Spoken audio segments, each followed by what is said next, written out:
suratu najm fi hoodere hino janta e nder maggol makkiyatun bisimillahi rahmani rahim maɗille fi koode eno janta e nder maggol. Allah subhanahu wa taala o huuɗi o daali wan najmi o wondiri hoodere nden ida hawa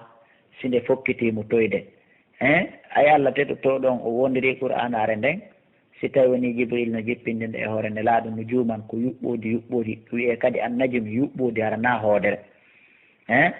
e ma aya tan wa ayatayni wa salasan wa arba aya e aya ɗiɗi e aya tati e aya nayyi wa kana min awwalihi ila akhiri 20 sana ila fuɗɗagol maare ha lannugol maare koye nder duuɓi nogay. falamma nazalat hadihi l aya ɓawo aya ɗo jippike samiya utbatu bun abi lahabin anna muhammadan alayhi salatu wassalam yaqsimu bin nujumi l qur'an fa qala ablagu muhammadan anni kafiran e bi nujumi l qur'an. o wiya e hewtino muhammadu min komi yedduɗo fi yuɓɓude qur'an ndi few falamma balagu rasulullah sallah alih sallam ɓaɓe yettini kane laaɗo qala maki allahumma ya allah sallit alayhi sab'an min sabaika, allah wurto e makko donuji buutoji immorde buutoji maɗe fa sallallahu alayhi asadan, allah wurti e makko piyoyil gariban ɓattingel min hiran fa akhrajahu min bayni ashabihi gayra ba'idin wa mazzaqahu min ra'sihi ila kadamihi. Allah imini buutore e makko ndi ñaamimo ndi seekitimo ndi muñtitimo. wan najmi sikaka koode yaaruɗen hara wona yuɓɓode qur'an. wan najmi Allah daali o wondiri ɗeɗo koode ida hawa so ɗe fokkiti mutugol. wan najmi Allah daali o wondiri yuɓɓode qur'an ndi ida hawa sihi ndi jippade ɗi mana si jibril no jippinde wahayon e muhammad. Allah daali ma bo Allah majjal sahibukum ɗimmojo mo wama gawa o bewali wama yantigo o yewtali kadi anil hawa gayi ko welata mo na beleɗe makko o jokki. in huwa ko koni yewtude wonali illa wahayun sowona wahayu yuha wahayu naaɓe e makko. allamahu andinimo noon o wahayu shadidul quwa ko ɗum woni o tiiɗoɗo doole e mana jibrilul amin du mirratin e ko jon doole kanko jibril fastawa fotodirɗo kanko jibril ko jon doole ko fotodirɗo. wa huwa fewndo o jannata ne laaɗo tawi kanko jibril bil ufugil aala somo ka tatte dow dowje mana hella ka nange e fuɗirta ɗon hella ka sama dow fi sama isabi aka sama jeeɗiɗaɓo hella ka funnague ko to woni ko ardi to madana refti o ɓatti fatadalla o ɓeydi ɓattade ne laaɗo fa kana ha laati hakkude maɓɓe ɓaaba gawsayn endere laaƴe ɗiɗi. ɗum andi ko wiyete laañal ka koko famporte ndi mana dagawal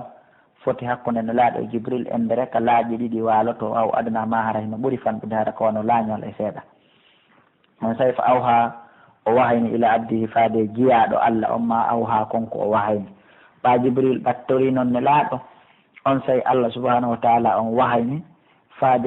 e jiyaɗo makkon konko o wahayni ma wiyen fa awha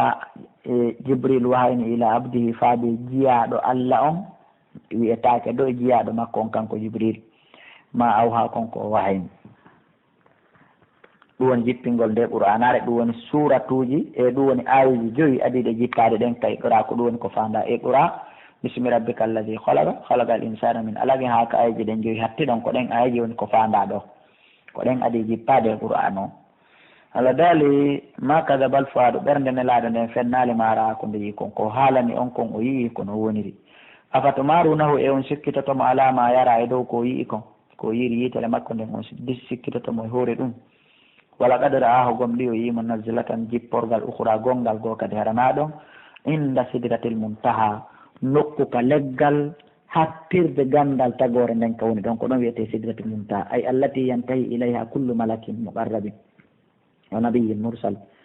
malaikajo ɓattina ɗum nelaɗo ko wawi tuude kammo ko ha ɗon o yahata ko ɗon o hatta tagore nden ko ɗon hatti.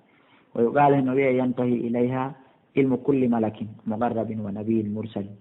wa alimin o kala gando kala malaikajo kala nelaɗo gandal makko ngal ko ha ɗon hatti ka wiyete ɗum sidratil muntaha manaka ka hattirde tagore nden wonɗon indaha hino takko ɗon noon jannatul ma'awa aljanna werde o ka yimɓe naataɓe aljanna ɓe ko ɗon werneteɗen ha loosumanji meɗen ɗin gayne préparede ha hakkude tagore nden gayne ñaayede haray ko ɗon woni ko weera. jannatul ma'awa ay ko ɗon woni ko takkete wi'ama kadi werde ko werete ɗon ko mbi mana na ɓaawo ma yama ko yanɓe sahiidi ɓen wonkiji maɓɓe ɗin ko ɗo woni ko wernete kene ɗo e dargal ngal darade fo muɗum himari ka tafsir wallahu ala wa alam. iɗi yaksa sidrata tuma nde sudduno leggal ngal ma yaksa konko suddingal tafsir ji ɗi no juuti ɗon no ɗuuɗi ɗon no luutodiri ɗon ko ari ka imamu tabari eka ibnu abbas eka ibnu kasiri eka hashiyatu sayi no ɗuuɗi. woɓɓe inni ko Allah suddi leggal ngal, woɓɓe wi ko wanare makko suddi leggal ngal, woɓɓe wi ko jungo makko suddi leggal ngal, woɓɓe wi ko annora makko suddi leggal ngal. ko ɓuri jiccude ko ɓurɗe gonginde enen ko annora makko on ko suddi leggal ngal. mazagal basar gite nelaɗo ɗen bewano, gite nelaɗo ɗen oñanoki o mafakade bewano. ɓay jibril yaade e makko ɗum ɗo kadi ko fanda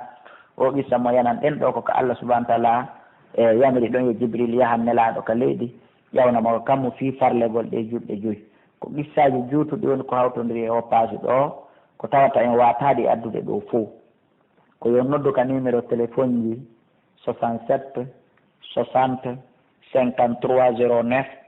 68 60 53 09 60 60 53 09 63 60 53 09. qissaji ɗin ɗo no juuti ɓaawo on noddiɗon en wawa ɗanguidirande yoga e ko Allah subahana wa taala on famini en no juuti en ɓuccay woni feƴƴen. niya men on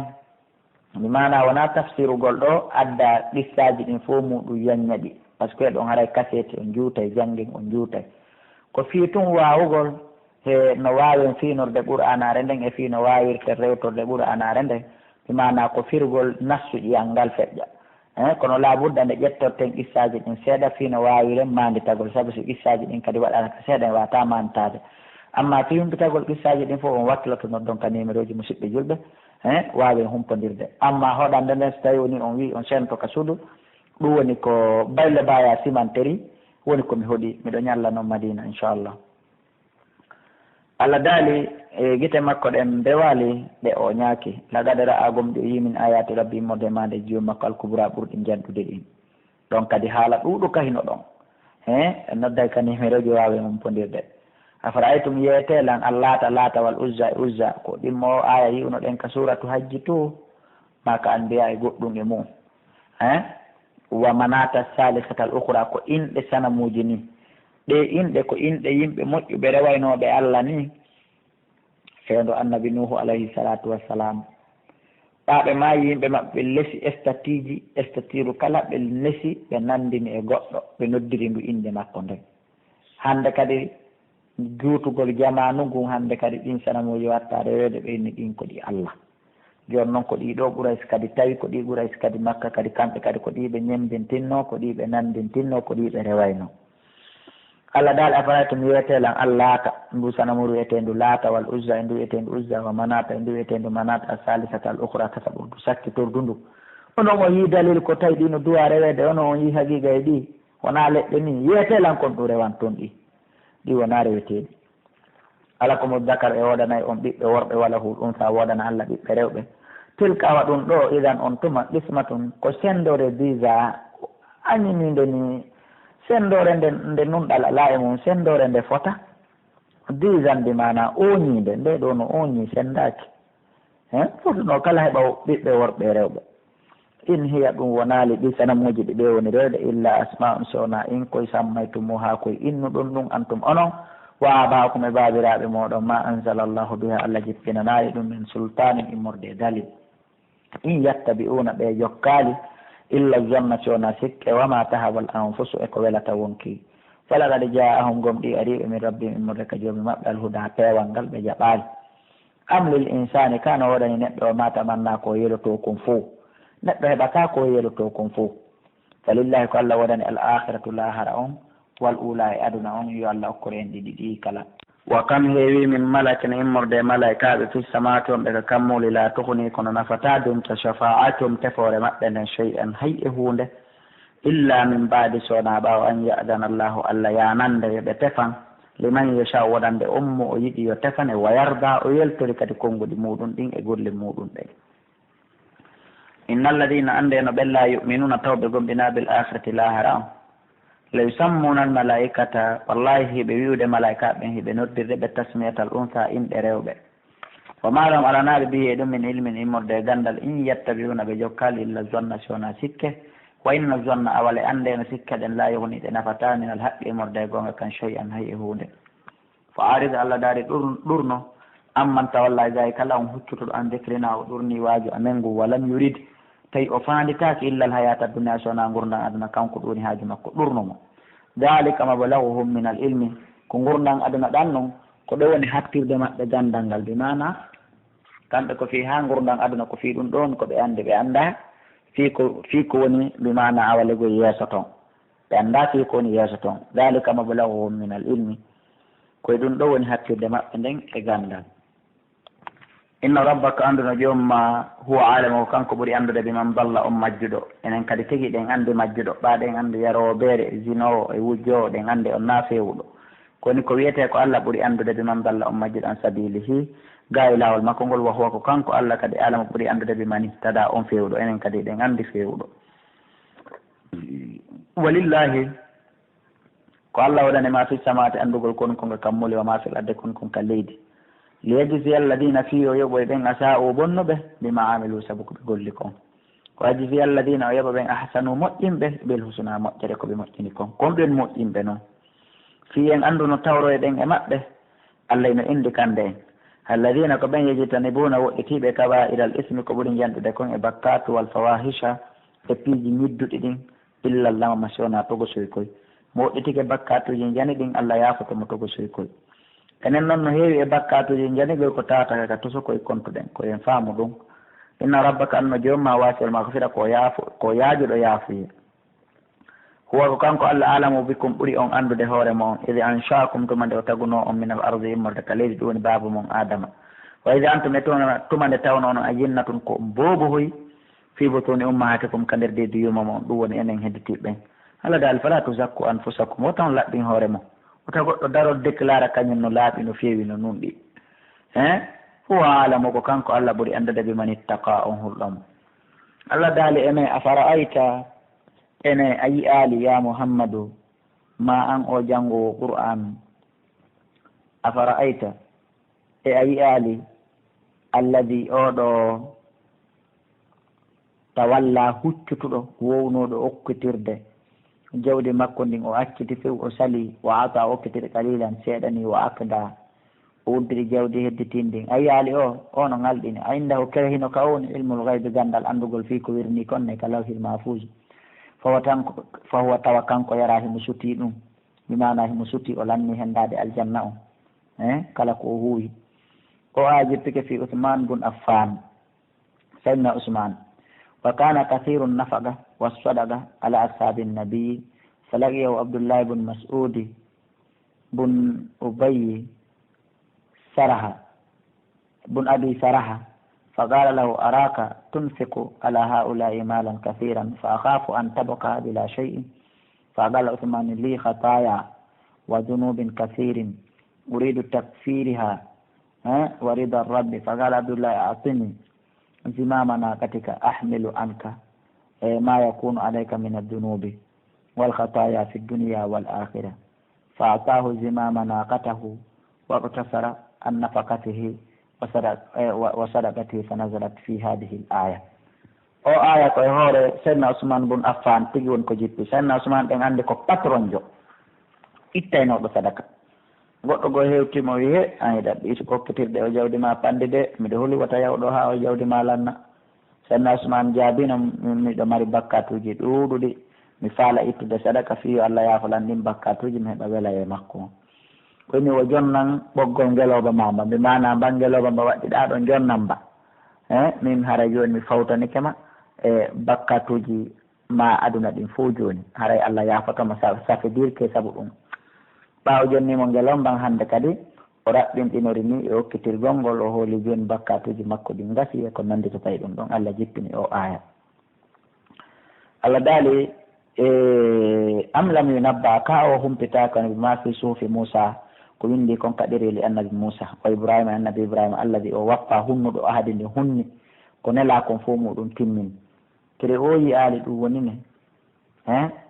no jeeya ko woni toon allah taziru wasiratun wonde rondota ko wisira ukra dongal bakka to wonki goo allah taziru wasiratun wonde wonki wo rondota ko dongal bakka to wisira ukra bakka to wonki goo wonki wo rondota ko dongal bakka to wonki goo ɗum hino jeeya ko windi toon so tawi woni oɗa inni jonnan ɓoggol ngeloba maba min mi fawtanikema haray koyo faamu ɗum la tamilu hamilatun himla ukra rondotoɗo rondota ko dongal bakka to wonki goo ma halayha min nande gandi immorde bakkatu ɗum ko andingol muɗum go'o wa an laysa lil insani e wonde alana neɗɗon illa ma sa'a sowona ko golli ko immorde golle ma wa anna sa'ayahu wonde golle makko ɗen sawfa yura arayɗe yi'e summa yusahu refti allah yoɓaymo al jaza al awfa joddi timmude wa anna ila rabbika yonde ko faade ka jomma al muntaha won hattirde andugol fi gandal ngal wa annahu e wonde no kanko allah huwa adhaka kanko jalinta goɗɗo saabu naadugol mo aljanna ma teddingol mo ko aduna wabo ka ko kanko wullinta goɗɗo saabu naadugol mo yiite ma hoynugol mo ko aduna ɗo yo allah dande en wa annahu no kanko allah huwa amata ko kanko ni warata yimɓe ɓen ko aduna ɗo wa haya kanko wurnitoyta yimɓe ɓen kadi ka immutal wa annahu e wonde no kanko allah halagal zawjayni kanko tagi noneji ɗiɗi bi mana addakara wal unsa bi mana gorel e deyel ko kanko allah subahana taala woni ko tagi ɗum honto tagi ɗum min nutfatin immorde toɓɓere mani ida tumna sinde mani yama bi mana si gorko e debbon acciti toɓɓere mani yumunde wa anna alayhi nas'ata al ukhra e wonde kadi ko kanko fawi woni tagu sakkitorngu ko kanko wodani bi mana immintinoygol ngol ko kanko fawi kanko allah wa anna e wonde no kanko allah o waɗana kanko alɗinta o waɗana kanko yondinta yo allah alɗin en wa anna no kanko allah o rabbo shi'ra ko kanko woni kadi jooma nde ɗo hoodere wi'etende shi'ra al kawkabu alladi yutba'ul jawza kana yu'badu khuza'a ko ya'buduhu khuza'a bi mana ko to hoodere janɗude jalbude ni tawnogo gorol wi'etengol khuza'a ngol ko nde rewata ko kanko allah jeyi nden hande rewete ko jeeya rew jeyɗo on ko ɗum ɗon ɓuuri wa annahu no kanko allah ahalaka o halki adan aadin koɓɓen al ula ka aranu wa samuda e samudan koɓɓen fama aboka ɓen kadi heddanoki o ɗoma nuhino yimɓe annaɓe nuɓe min qabil ko neewi ɓen kadi o halkinoɓe innama no kamɓe kanuɓe laatike hum azulama ko kamɓe ɓuuri tuñude wasuha ko kamɓe ɓuuri bewde wal mutafikata e yimɓe mutafika ko yimɓe annaɓe luutu ni ahwa ɓeɗo kadi fukkinoke yimɓe annaɓe luut bi mana ko fukkiɓe ni ko mutuɓe ni ka nder leydi ko ɗum wiyete al mutafika fa gashaha suddi saare maɓɓe nen ma gasha konko suddi nde ɗum woni saare yimɓe annaɓe luutu ɗen sabi ayi ala'i rabbika kono e nemaji joni maɗa ɗin tata mara woni ko sikkitotoɗa hay hunde a duwaka sikkitade haga nde ɓuranare nadirun ko nde waaju minan nujur immorde waajuji alula aditiɗi ko neeɗi a teddungal mo musidɓe julɓe azifatil azifatu ɓattingal ngal ɓattike o andi dargal ngal lawno ɓattino nafere manini awa ngal ɓeydi ɓattade ila noon nde ɓuranare jippina o azifatil azifa ko duuɓi wulure e 154 e leddi 6 e balɗe hella 6 kadi woni ko wonɗen ɗo koyen wat e afwan e hella balɗe 13 ka wonɗen ɗo laysa laha alanangal ɓattingal ɗum woni ngal dargal min dunillah koyen allah kasifat wawɗu huncude ngal itta ɗum le huncatangal o itta afa min hadal hadithi e ko immorde nde yewtere ɗum woni nde ɓuranare ta ajabuna onon wonɗon ha wade ngal ɗon